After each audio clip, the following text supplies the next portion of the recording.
ছোটবেলা থেকেই মায়ের কাছে স্বাবলম্বী হওয়ার জন্য দীক্ষা নেওয়া বড় হওয়া আফসানা, তিনি গুটি পোকা নামে একটা ফেসবুক পেজ তৈরি করেন। তিনি ছোটবেলা থেকেই রং তুলিতে বিভিন্ন নকশা তৈরি করতেন। ঠিক তেমনি কাপড়ের উপর চমৎকার চমৎকার রং তুলিতে নকশা তৈরি করার কাজকে তিনি পেশা হিসেবে নিলেন। প্রথম দিকে তিনি একাই পণ্যের নকশা থেকে শুরু করে অর্ডার নেওয়া, প্যাকেজিং এবং সরবরাহ সবকিছু নিজ হাতেই করতেন। যখন লাভ হতে থাকলো তখন তিনি আস্তে আস্তে লোকবল বাড়ালেন। মেয়েরা চাইলে সবকিছু করতে পারে। একটা ছোট্ট একটা মেয়ে যার চিন্তা ভাবনা ছিল, যে পারদর্শী ছিল তার ছবি আঁকাতে, সে তখন চিন্তা করলো যে এই ছবি আঁকাকে কিভাবে আয়ের উৎস তৈরি করা যায়। সেটা চিন্তা করে তিনি চিন্তা করলেন যে ফেসবুক যেহেতু ডিজিটাল নির্ভর একটা ব্যবসা, তো এখানে বিভিন্ন টুলের মাধ্যমে কিভাবে নিজের পণ্যকে সারা দেশে ছড়ানো যায় বা ক্রেতাকে নিজের পেজের সম্পর্কে আকৃষ্ট করা যায়। সে কারণে আফসানা শুরু করলেন মেটার শি মিন্স বিজনেসের প্রশিক্ষণ নেওয়া। সেখান থেকে প্রশিক্ষিত হয়ে তিনি এখন জানেন কিভাবে পণ্য তৈরি করতে হয় বা কিভাবে ক্যাপশন দিয়ে সুন্দর করে ভিডিও ছবি ফেসবুকে আপলোড করলে আপনার ক্রেতার দৃষ্টি আকর্ষণ করা যায়। তার মতে জীবন একটা চ্যালেঞ্জ, এখানে বিভিন্ন পরিস্থিতিতে মানুষের সবসময় মোকাবেলা করার জন্য আর্থিক সঙ্গতি থাকা একান্ত দরকার। তো আমার কাছে মনে হয় যে নারীরা যদি স্বাবলম্বী হয় তাহলে তারা যে কোনো পরিস্থিতিতে সামাল দিতে পারবেন। আর এই কারণে দরকার নারীদের উঠে আসা, নারীদের জাগ্রত হওয়া। ঠিক তেমনি আজকে একজন জাগ্রত নারী, একজন সফল নারী উদ্যোক্তা আমাদের কাছে উপস্থিত আছেন। তিনি আমাদের সবার প্রিয় পিনি আক্তার আপু। আমরা তার জানা অজানা অনেক কথা জানবো। পুরো অনুষ্ঠান জুড়ে আমাদের সঙ্গেই থাকবেন।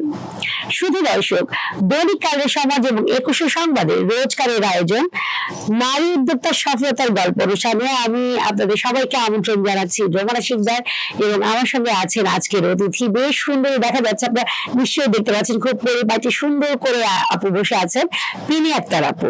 তার সঙ্গে কথা হবে। আপু আসসালামু আলাইকুম। ওয়ালাইকুম আসসালাম। কেমন আছেন? আলহামদুলিল্লাহ ভালো। আপু আপনি একটু আমার দর্শকদের আপনার নাম এবং কি কি নিয়ে কাজ করছেন একটু বলবেন? আমার নাম পিনি আক্তার, আমার পেজের নাম প্রতিচ্ছবি। তো আমি দেশীয় জিনিস নিয়ে কাজ করছি, যেমন বেডশিট, তারপর ব্লকের শাড়ি, তারপর হাতের কাজের 2 পিস 1 পিস কি সব। তার পাশাপাশি আবার আপনার বাহিরেরও কিছু প্রোডাক্ট আছে, যেমন ব্যাগ, জুয়েলারি, এগুলো নিয়ে আমি কাজ করতেছি। চমৎকার। আপনি কবে থেকে শুরু করেছেন, আপনার এই উদ্যোগটা কবে থেকে নিয়েছেন?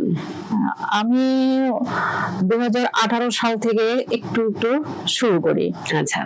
তো তখন কিছুদিন করি, তারপর আবার মাঝখানে থেমে যায় সংসারের ব্যস্ততার কারণে। আচ্ছা। মেয়েদের পড়াশোনা জন্য অফ করে রাখি। আচ্ছা, পরে আবার কবে শুরু করেন? আবার যখন দেখি যে মেয়েদের পড়াশোনা শেষ, তার মাঝে মাঝে একটু হাতের কাজ, মানে নিজের বাসার জন্য করি বা নিজের বাচ্চাদের জি টুকটাক করতে থাকি। জি জি। তো হঠাৎ করে একদিন দেখি যে এটা কিভাবে আমার আগানো যায়। তো চিন্তা ভাবনা ছিল যে নিজের একটা পেজ থাকবে। আচ্ছা আচ্ছা। আপু আপনার কি মনে হতো যে ধরেন ছোটবেলায় কিরকম বিষয়টা ছিল যে আমার নিজস্ব একটা আইডেন্টিটি থাকবে, আমি তমুকের বউ বা অমুকের মা এই নামে পরিচিত হব না, আবার নিজস্ব নামে সবাই আমাকে চিনবে, এরকম কি কোনো ব্যাপার ছিল? হ্যাঁ, এভাবে ব্যাপার ছিল। যেহেতু আমি মফস্বলে, জি, তো অনেক মেয়েদের মনে অনেক কিছুই থাকে, সবারই মানে একটা আশা থাকে, জি, আকাঙ্ক্ষা থাকে যে আমি এটা করব। কিন্তু দেখা যায় যে পারিবারিক যে কোনো ইসে আগানো মানে সম্ভব। সবচেয়ে কি হয়েছে, আপনার ফ্যামিলির সাপোর্টের দরকার। আচ্ছা, জি। আপনি এবার একটু বলবেন আপনার জন্ম এবং বেড়ে ওঠা আসলে কোথায়? আমার জন্ম হয়েছে বরিশাল বরগুনা। আচ্ছা, বরগুনা টাউনে না, আমাদের টাউন থেকে একটু বেশি, মানে মফস্বলেই বলা চলে। জি, ওখানেই আমার ছোট। আচ্ছা আচ্ছা, ওখানে আর ওখানে আর স্কুল জীবন। এরপর আচ্ছা এরপর আমি ঢাকায় 93-তে ঢাকায় আসি, তারপর থেকে ঢাকাতে ঢাকাতে। মোহাম্মদপুরে আসছি।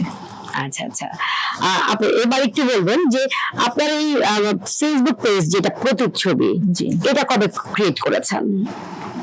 এটা 2008 থেকে, তারপর তো এরপরে যখন আমি একটা বিজ্ঞাপন দেখতে পাই, যেমন আমাদের ফাতেমা ক্রিয়েশন, ফাতেমা আপা, তো উনি একটা দেয় 2024-এ, যে এখানে নারী উদ্যোক্তাদের বিশেষ করে সবার একটা সুযোগ সুবিধা। তো ওই পেজটা নিউজটা দেখে আমি সরাসরি তার সাথে যোগাযোগ মানে করেন। আলাপ করি। তারপর সে বলে তুমি এসে দেখো, যদি হয় তখন তার সাথে গিয়ে কথা বলি। আচ্ছা, এরপরে কি ওখানে আপনি একটা আউটলেট নিয়ে হ্যাঁ, নিলেন? তারপরে আমার হাজবেন্ডকে বলি যে আমি তো ঘরে বসে আছি, তো আমার হাজবেন্ড তো আমার উৎসাহ দেয়। তো সে একটা মানে মজার বিষয়, সেও আমার সাথে যায় দেখতে যে হ্যাঁ তুমি কই নিচ্ছ, তো আমিও যাব। আচ্ছা যাওয়ার পরে সে দেখে যে, তো সে যে আমার মানে যে সেলফ থাকে ওখানে, সেলফ আমাদের আলাদা আলাদা সেলফ, আপনার আলাদা আলাদা জিনিস রাখার তো তখন সে সামনের বেশ বড় যেটা, সেটা আপনাকে নিয়ে দিল। সেটা আমাকে নিয়ে দিল যে তুমি এইটাই নাও। তখন আমি একলাই শুরু করি। আচ্ছা। মানে সেলফে ওখানে তো আমরা প্রায় 30-35 জন উদ্যোক্তা আছি। চমৎকার, 30-35 জন নারী আপনারা আপনাদের বিভিন্ন রকমের পণ্য নিয়ে আপনারা একটা ছাদের নিচে আছেন। হ্যাঁ, একটা ছাদের নিচে আছে। চমৎকার বিষয়টা। ওখানে ফাতেমা ক্রিয়েশনের একটা আপনার খুব মজার বিষয়, কারো জিনিস মানে কেউ ধরবে না, কোনো নাই। তো ওখানে যে আপা, সে খুবই যে ফাতেমা ক্রিয়েশনের আপা, খুবই অমায়িক, খুবই ভালো মানুষ। হ্যাঁ, তারপর আমরা যারা আছি তারাও বেশ ভালো, জি, খুব আন্তরিকতা। অবশ্যই, জি। যে কোনো অনুষ্ঠান হলে বা দেখা যায় একজনে একটা কিছু নিয়ে আসে, সবাই মিলে আমরা বিকালে চা খাই না। আচ্ছা আচ্ছা, চমৎকার।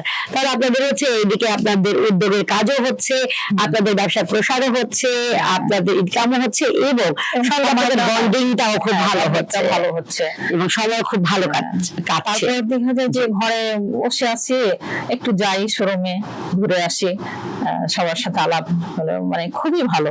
আচ্ছা আচ্ছা, খুব ভালো লাগলো বিষয়টা জেনে। আমার মনে হয় যে আপনারা যারা আছেন, আপনারা চিন্তা ভাবনা করছেন যে এরকম একটা উদ্যোগ নিতে পারেন। আপনারা হচ্ছে কয়েকজন উদ্যোগী নারীকে বা যারা হচ্ছে উদ্যোক্তা আছেন তাদের নিয়ে যদি এক ছাদের নিচে কিছু করতে চান, আমার মনে হয় যে ফাতেমাস ক্রিয়েশন তাদের জন্য একটা আদর্শ হতে পারে।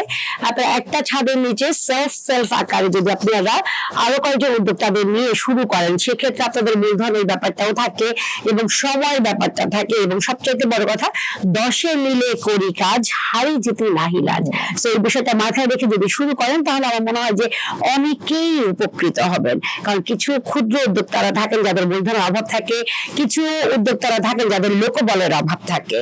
তো আমার মনে হয় একই ছাদের নিচে যদি এই ধরনের আয়োজন করা যায়, এই ধরনের বড় একটা উদ্যোগ নেওয়া যায়, আমার মনে হয় সবার জন্য সেটা সুফলতা বয়ে আনবে। আপনি এবার একটু জানতে চাই যে আপনি যখন হাতের কাজ আপনি বললেন, সেটার জন্য কি আপনি ছোটবেলা থেকে এটা পারতেন? হ্যাঁ, আমি ছোটবেলা থেকে। কিন্তু আপনি কি পরবর্তীতে কোথাও কোনো ট্রেনিং নিয়েছেন এরকম? হ্যাঁ, ট্রেনিং নিয়েছি। তো মজার বিষয় এখন আমার যেটা, আমি আমার বড় মামির কাছে, বড় মামি নাই, মারা গেছেন, জান্নাতবাসী করেছেন। তো বড় মামির ওখানে আমার স্কুল থেকে আমাদের বাড়ি গ্রামের, তো আমি ওখানে মামির কাছে বিকেলের স্কুলের শেষে মামির কাছে থেকে যেতাম। তারপরে মামি দেখতাম যে, তো মামি মানে অনেকগুলো সেলাই শিখাইছে, যা আমার নিজের জামা, তারপর আমার আমার দুইটাই মেয়ে, ওদের এক কালারের জামা বানায় আমি হাতে কাজ করাই দিতাম। আচ্ছা আচ্ছা, আমি নিজে করতাম যখন অবসর টাইম, ওদের পড়ানো অবস্থায়, আর এদিকে আমার হাতের কাজ। আবার দেখা যায় যে আমি কোচিং এ ওদেরকে দিয়ে বসে আছি, আমার হাতে কাজ চলতেছে। আবার যখন আমি একদম ছোট, তখন মনে হয় আমি 3-4 না 5-এ পড়ি। জি, তো আমার ফুপু, বড় ফুপু, সে উলের কাজ করতো সবাই। আচ্ছা, জি। যে মাফলার, টুপি, জি, এগুলো জি। তো আগে ছিল, এখন তো আর এই উলের কাজ হয় না। হ্যাঁ, আমিও পড়েছি, আমার মাও হচ্ছে বানাতো। তো আমার বড় ফুপু দেখতাম যে তার উলের থাকতো, তো আমিও বা আম্মার কাটা নিয়ে ফুপুর পিছনে পিছনে হাঁটতাম। বাহ। তো তখন থেকে এখন উলের কাজটা আমি ভুলে গেছি, কিন্তু আমি যে যত সেলাই সবই পারি। তো আচ্ছা, মাঝখানে আপু আমি থেমে গেছি, আমার মাইগ্রেনের একটা সমস্যা হয়। আচ্ছা আচ্ছা। আমি ইন্ডিয়াতে চিকিৎসা করি, তখন ডাক্তার বলে যে আপনি ওই সেলাইটা করেন। ওটা যখন আমার বড় মেয়ে ইন্টার সেকেন্ড ইয়ারে পড়ে, তখন আমি ওই কাজ ছেড়ে দিই। ও আচ্ছা আচ্ছা। মাইগ্রেনের সমস্যাটা আসলে তখন সূক্ষ্ম কাজগুলো আসলে করা যায় না। আপু, এবার একটু জানতে চাই যে আপনার হচ্ছে প্রতিচ্ছবি বা আপনার আউটলেটে আপনার যে ড্রেসগুলো, ওগুলো আসলে কি প্যাটার্নের বা ওখানে কি কাজগুলো থাকে একটু যদি বলতেন। আমার এখানে এখন আমি হাতের কাজ তো নিজে করি না, জি। তো বলকের বিছানার চাদর, জি। আপনার বলকের আপনার শাড়ি। জি। শাড়ি কি হয়, আমি বলক করি না, তো আমি বলকের কারখানায় যাই, আচ্ছা। তো ওরা আমার ডিজাইন দেখায়। আচ্ছা। ডিজাইন দেখানোর পরে আমি বলি যে এখান থেকে এটা চলে দাও, এটা কুচিতে দাও, বা আচ্ছা, এটা আচ্ছা। পাড়ের পোষণে, এভাবে আমি করে। আচ্ছা আচ্ছা, চমৎকার। মানে আপনার ডিজাইনগুলো শুধু আপনার কাছেই থাকে, অন্য কারো কাছে হবে না? না না, শুধু আপনি কাস্টমাইজ করে দিচ্ছেন? হ্যাঁ, আমি কাস্টমাইজ করে আচ্ছা দিচ্ছি। আচ্ছা, চমৎকার। আপু, আপনার সবচেয়ে বেস্ট সেলিং আইটেম কোনটা? আমার সবচেয়ে, আমি যখন এই ফাতেমা ক্রিয়েশনে ঢুকি, তো এখন থেকে আমার সবচেয়ে বেস্ট হয়েছে বিছানার চাদর, আচ্ছা ব্লকে। তারপর যেটা কিছু ব্যাগ আচ্ছা ছিল, ওটা আমি থেকে মানে চায়না থেকে কিনতে। আচ্ছা। তারপর আর আর আমাদের ইন্ডিয়ান যে জয়পুরি ড্রেসগুলি, আচ্ছা, জি। আমি বাটিকটা উঠাই নেই, বাটিক ওটা আমার ইসে নাই। আচ্ছা আচ্ছা, চমৎকার বলেছেন আপু। একটু জানতে চাই, সেটা হচ্ছে যে ইম্পোর্ট করে যে চায়না থেকে আপনি যে ব্যাগগুলো আনতেন, ওগুলো কি এখনো অব্যাহত আছে নাকি আপাতত বন্ধ আছে? আপাতত বন্ধ আছে। তার মানে এখন আপনি হচ্ছে চাদর আর শাড়ি নিয়ে আছেন? হ্যাঁ, না, চাদর, শাড়ি, তারপর আমাদের দেশীয় যে থ্রি পিস জমজম, আচ্ছা। তারপর এই যে আমাদের জয়পুরি, আচ্ছা, তারপরে সিল্কের শাড়ি আছে কিছু।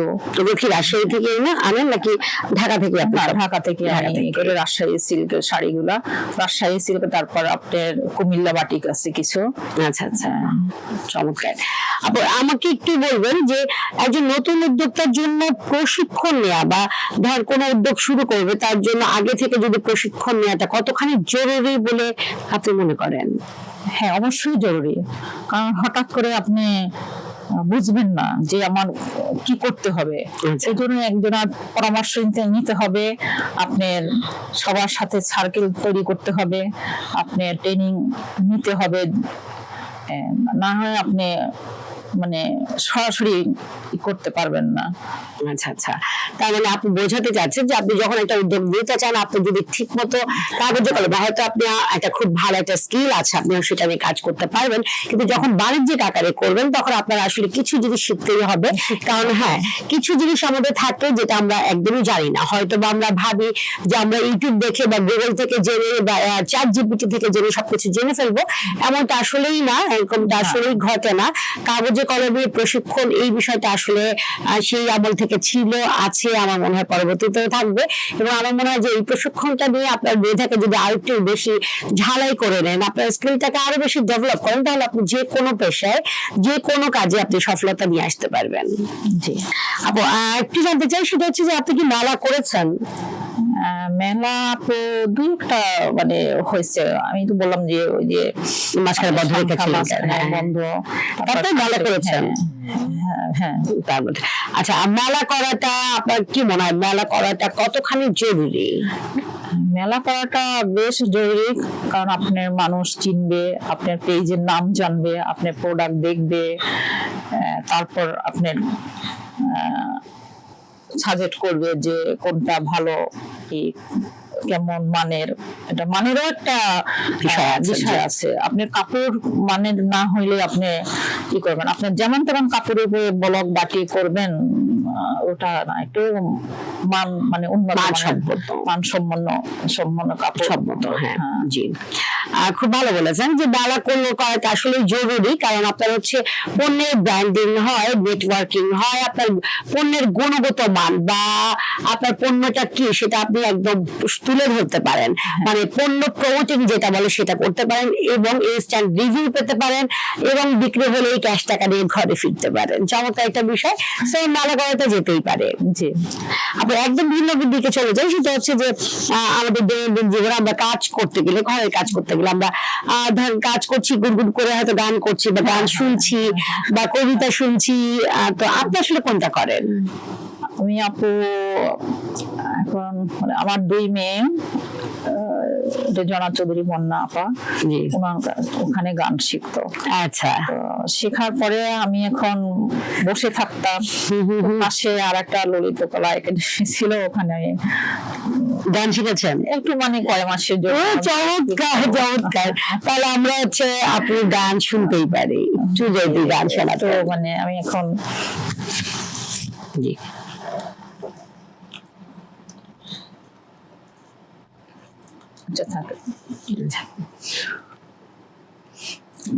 মানে অত তো আমি বড় শিল্পী না, এখন আমি একটু লালন।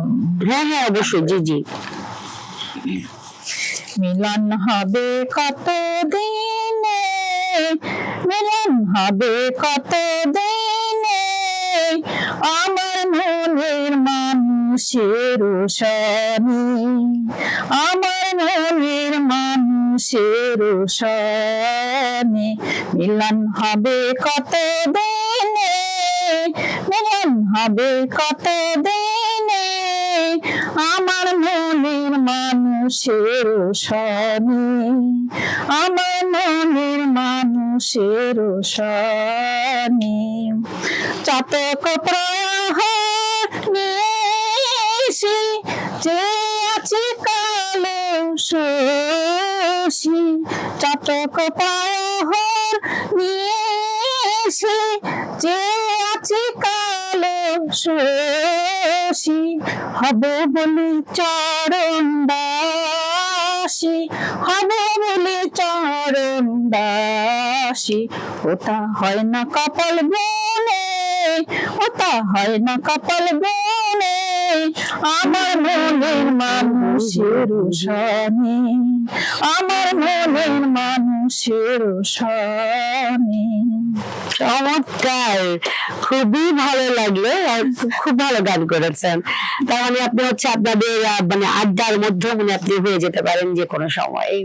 খুব ভালো লাগলো আপু।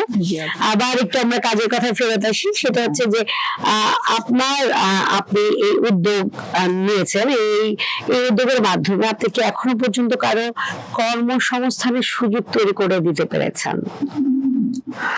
চেষ্টা আছে যে ভবিষ্যতে যদি পারি আমার এটাকে আরেকটু আগায় নিতে। আচ্ছা আচ্ছা, আমার সাথে যদি আর 2-1 জন আসে। আচ্ছা আচ্ছা, খুব ভালো বলেছেন। তার মানে এখনো সুযোগ হয়নি, কিন্তু আপুর খুব ইচ্ছা আছে যদি আমাদের উদ্যোগের দ্বারা যদি কারো কর্মসংস্থানের সুযোগ তৈরি করে দিতে পারেন। খুব ভালো বলেছেন আপু। এবার একটু বলবেন যে ভাই আপনার এই যে হাতের যে কাজগুলো আপনি করতেন, আপনি বললেন যে আপনি নিজেই কাজ করতেন, তো এই কাজগুলো যখন আপনি করতেন তখন আপনার সংসার সামলাতে হয়েছে, বাচ্চা সামলাতে হয়েছে, বাচ্চাদের স্কুল কলেজ কোচিং ছিল, এর মধ্যে আপনি এটা কিভাবে মেনটেন করতেন, এটা একটু যদি ছোট করে বলতেন। আপু যখন আমার প্রথম বাবুটা হয়, জি, তো ঘুমে থাকতো, দেখতাম যে ওর ফ্রক গুলো এক কালারের, জি, আমি কাজ করতাম। তারপরে যখন দেখি যে একটু বড় হয়েছে, ও কোচিং এ, তো কোচিং এ বসতাম আর বাসায় করতাম যে কাজের লোক ছিল, তো বেশিরভাগই রান্নাটা আমি করি। আচ্ছা, রান্না আমি কারো কাছে দেই না, রান্নাটা নিজেই করি। তো তার ভিতরে আমি মানে বসে থাকতাম, দেখতাম মেয়ের পড়া, ও পড়তে বসছে, আমি সুই সুতা নিয়ে এভাবে আমি। আচ্ছা আচ্ছা, তো আমি একটা শাড়ি নিজে করছি, 2টা হাতে সেলাই। এর পরেরটা যখন করতে গিয়ে সেলাইটা খুবই কঠিন, কিন্তু সেলাইটা আমি আর মানে তখনই আমার আস্তে আস্তে ওই মাইগ্রেনের সমস্যাটা দেখা দেয়, তখন থেকে আর এটা কন্টিনিউ করা হয়নি। কন্টিনিউ করা হয়। কিন্তু এখন আপনার উদ্যোগে আপনি যে বললেন সেলাই, ওটাকে আপনি কারো থেকে করিয়ে আনেন নাকি একদম এটা বাদ দিয়ে আপনি শুধু ব্লকে চলে গেছেন? আমি ওইটা বাদ দিয়ে বলকে চলে গেছি। আচ্ছা আচ্ছা, খুব ভালো লাগলো। আচ্ছা, আপনি এবার একটু বলবেন যে ব্লকের শাড়িতে আপনারা হচ্ছে শাড়ির ক্ষেত্রে আসলে কোনটাকে প্রেফার করেন, মানে কোন শাড়িটা দিয়ে আপনারা কাজ করেন? শাড়িটা বেশিরভাগই টাঙ্গাইলের এক কালারের শাড়ি। আচ্ছা, টাঙ্গাইলেরটা বেশি ভালো হয়।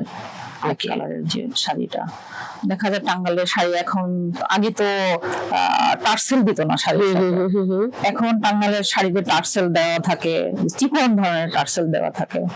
তো আবার চিন্তা করছি যে নিজে যদি টার্সেলটা লাগাইতে পারি, একটু ব্লকের সাথে আর একটু যদি অ্যাড করতে পারি, তাহলে দেখা যায় যে আঁচলটা আরো সুন্দর দেখা গেল, ভালো লাগলো। আচ্ছা আচ্ছা, এখন কি আপনারা যুক্ত করছেন টার্সেলটা আপনাদের শাড়িতে? না, আমার ইচ্ছা আছে যে আচ্ছা যুক্ত করবো। আচ্ছা, যতই ভালো ভালো আইডিয়া আছে আসলে আস্তে আস্তে বের হয়, এবং আপনারা চান না হচ্ছে ক্লায়েন্টকে সর্বোচ্চ সুন্দর জিনিসটি উপহার দিতে। আপনি এবার একটু বলবেন যে আপনারা যখন ব্লক করেন, সেই ব্লকের জন্য আসলে আপনার কি মনে হয় যে নিজস্ব কারখানাটা থাকা কি দরকার, এরকম কি মনে হয়, নাকি বাইরে থেকেও করলে প্রফিটটা এইভাবে হয়, মানে আপনার কি মনে হয়? দেখেন, এখন যদি ব্লকের একটা আমরা কারখানা করতে যাই তাহলে অনেক টাকা, টাকার মানে দরকার আছে, অর্থেরও দরকার আছে। তো দেখা যায় ওখানে বিশেষ একটা অ্যামাউন্ট কি হয়ে যায়। তো এই জন্য মানে বাইরে থেকে করালে ভালো। আচ্ছা আচ্ছা, ওই ক্ষেত্রে প্রফিট মার্জিনটা একটু কমে যায়। হ্যাঁ, কমে। আচ্ছা, কিন্তু এককালীন ব্লকের কারখানা দিতে যে অ্যামাউন্টটা ওইটা লাগে। আচ্ছা আচ্ছা, খুব ভালো বলেছেন। তো আপনার কি মনে হয় আপু, যে একজন যারা শুরু করতে চান, একজন নতুন উদ্যোক্তা, আসলে তাকে কি কি ধাপগুলো অনুসরণ করলে তিনি সফলতা আনতে পারেন, এটা যদি একটু ছোট করে বলতেন?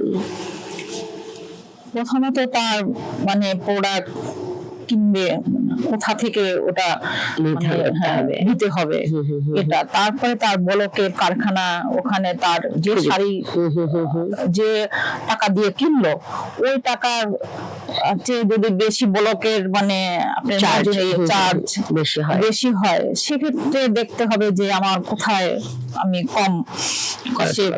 কম প্রাইজে পাবো, মানে ওখানে মানে খুঁজতে হবে অনেক, মানে সোর্সিংটা আসলে অনেক রাখতে হবে। আচ্ছা, যেমন আমাদের এই যে ফাতেমা ক্রিয়েশনের যে ফাতেমা আপা, তারও আছে ব্লকের কারখানা। আচ্ছা আচ্ছা, আপনারা কি সেখান থেকে সবাই ব্লক করেন? হ্যাঁ, আমরা মানে সেখান থেকে করেন। আচ্ছা আচ্ছা, চমৎকার। তার মানে আপনারা হচ্ছে প্রত্যেকে বলে না, প্রত্যেকের তরে সকলে আমরা সকলের তরে প্রত্যেকে আমরা পরের তরে। চমৎকার একটা কথা। আপনারা সেটাই প্রমাণ করছেন যে আপনাদের যে উদ্যোগ, যেখানে 30-35 জন দাঁড়িয়ে আছেন, তারা প্রত্যেকেই নিজেদের পণ্য একে অন্যের কাছ থেকে কেনাকাটা করেন। চমৎকার। আপনার একদম শেষ প্রশ্ন যে সেটা হচ্ছে যে বর্তমানে আপনি হচ্ছে আমাদের পিডি আপু, তো ঠিক বলছি তো? আচ্ছা, বর্তমানে পিডি আপু এখন যে অবস্থানে আছেন, আগামী 5 বছর পর নিজের কোন অবস্থানে দেখতে চান? কতদূর যেতে পারবো এটা মানে নিজের উপরে ডিপেন্ড করে। তারপর আল্লাহ তাআলা আছে, যদি আমার ইচ্ছা আছে যে আরো সামনে কিছু করার, এখন আল্লাহ তাআলার উপরে ছেড়ে দিয়েছেন। আচ্ছা, কিন্তু আপনার ইচ্ছা কি কি সেটা একটু যদি বলেন। আল্লাহ তাআলা তো অবশ্যই সহায়তা দান করবে, তা নাহলে আপনি এতদূর আসতে পারতেন না। তো নিশ্চয়ই তারপরে একটা থাকে না যে আমার এই ইচ্ছা, আমি এটা করতে চাই, আল্লাহ তাআলা যদি সহযোগিতা করে। আমি এখন ইচ্ছা আমার পেজটা আরো মানে ছবিটাকে আরো উন্নত করার, তারপরে যে ফাতেমা ক্রিয়েশন এই আপার সাথে থেকে আরো উপরে ওঠার ইচ্ছা আছে। আচ্ছা আচ্ছা, চমৎকার।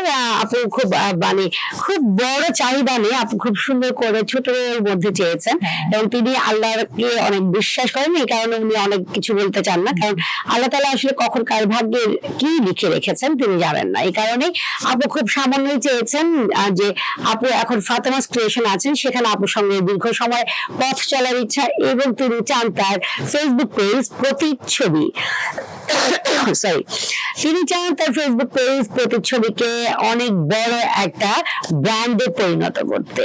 তো আমরা আপুর জন্য আপুর এই ছোট আসার জন্য আপুকে দোয়া এবং শুভকামনা দুটোই দিতে পারি। আপু অসংখ্য ধন্যবাদ, আপনার মূল্যবান সময় আমাদের দিয়েছেন, কৃতজ্ঞতা। অনেক ধন্যবাদ, আপনার কথা শুনে খুবই ভালো লাগলো। আপনাকে অনেক ধন্যবাদ। শুধু দর্শক, আমাদের দৈনিক কালের সমাজ এবং 21শে সংবাদের রোজকারের আয়োজন নারী উদ্যোক্তার সফলতার গল্প আজকের এই পর্বটি, বিশেষ করে আজকের এই পর্ব আমাদের অতিথি পিনি আক্তার আপুর এই পর্বটা আপনাদের কেমন লাগলো? আপনাদের মূল্যবান মতামত দিতে একদমই ভুল করবেন না। আর আপনারা যারা এই অনুষ্ঠানে আসতে চান, আপনারা আমাদের ইনবক্স করতে পারেন, অথবা স্ক্রলে একটা হোয়াটসঅ্যাপ নাম্বার যাচ্ছে, সেখানে আপনারা নক দিতে পারেন। আজকে পর্যন্ত সবাই সুস্থ থাকুন, ভালো থাকুন, আমাদের সঙ্গেই থাকুন। আল্লাহ হাফিজ, আসসালামু আলাইকুম, শুভ সন্ধ্যা। শুভ সন্ধ্যা।